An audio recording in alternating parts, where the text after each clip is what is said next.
Hello, good morning. कैसे हैं आप? आई होप आशा करती हूँ अच्छे होंगे। पढ़ाई अच्छे से चल रही होगी। कल मैंने आपको स्मॉल इंटेस्टाइन के बारे में बताया था और क्या था, सिलाइवरी ग्लैंड के बारे में बताया था। आज मैं आपको लार्ज इंटेस्टाइन के बारे में बताऊंगी। लार्ज इंटेस्टाइन के बारे में पढ़ाएंगे। यह आहार नाल का सबसे बड़ा भाग होता है। जो एलिमेंट्री कैनाल है उसका सबसे बड़ा भाग होता है लार्ज इंटेस्टाइन। तो छोटी आंत के चारों ओर कहाँ होता है? छोटी आंत के चारों, छोटी आंत को सराउंडिंग, छोटी आंत के चारों ओर फैली रहती है। बड़ी आंत जो है 1.5 मीटर लंबी होती है। बड़ी आंत की जो लंबाई होती है वो कितनी है? 1.5 मीटर लंबी है। तो उसके जो पार्ट होते हैं वो होते हैं लार्ज इंटेस्टाइन।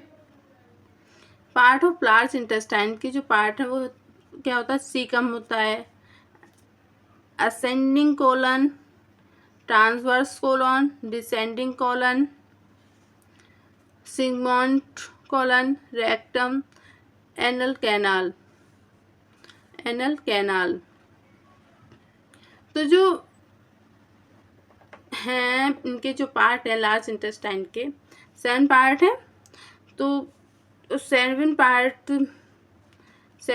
होते हैं, 7 पार्ट्स होते हैं। तो असेंडिंग कोलन, अपेंडिक्स यहाँ से निकली होती है, rectum, segment कोलाइन sorry caecum, transverse colon, descending colon. तो ये 7 पार्ट्स तो इस तरह से डिवाइड होते हैं। इस तरह से असेंडिंग कॉलन यहाँ पर होता है, अपेंडिक्स यहाँ से निकली होती है, रेक्टम नीचे साइड से होता है, sigmoid colon, caecum, descending colon, transversion colon. तो ने देखा पार्ट ऑफ लार्ज इंटेस्टाइन कितने पार्ट्स हो गए? 7 पार्ट होते हैं लार्ज इंटेस्टाइन के। लार्ज इंटेस्टाइन के कितने पार्ट हुए? 7। तो सबसे पहला पार्ट जो होता है वो होता है सीकम। सीकम पार्ट जो होता है लार्ज इंटेस्टाइन का वो 6 सेंटीमीटर लंबी बैग लाइक तो 9 सेंटीमीटर कहता है हार्ड वॉल होती है उसकी। यह बड़ी तथा पहला भाग होता है। जो लार्ज इंटेस्टाइन है बड़ी आंत का पहला भाग होता है, बड़ा होता है। यह बड़ी आंत का पहला भाग होता है, बड़ी आंत का पहला भाग होता है।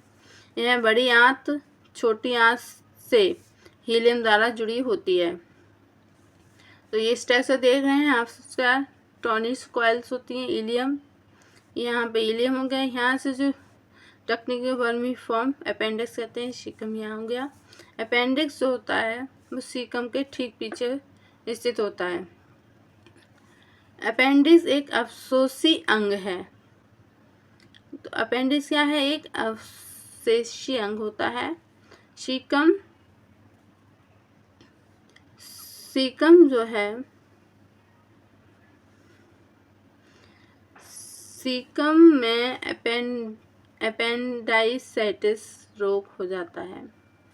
कोलन जो होती है 1.3 मीटर लंबी ट्यूब होती है। इसकी आकृति कैसी होती है? यू आकार के। कोलन में सेगमेंट प्रेजेंट होते हैं, सेगमेंट पाए जाते हैं जो हमने पीछे चित्र बताया था।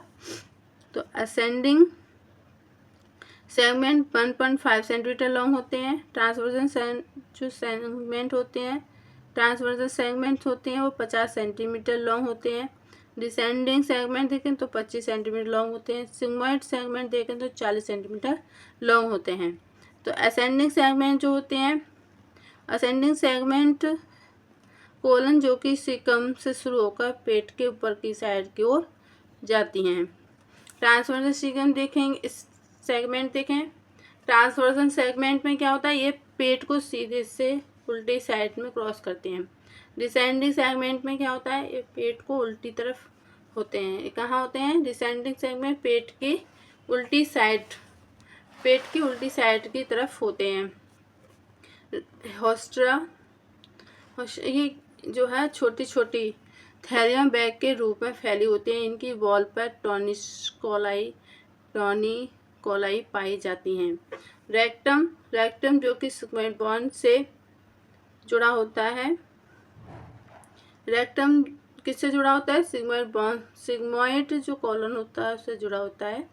और जो रेक्टम है 18 से 20 सेंटीमीटर एक क्या होता है? लॉन्ग ट्यूब के रूप में होती है।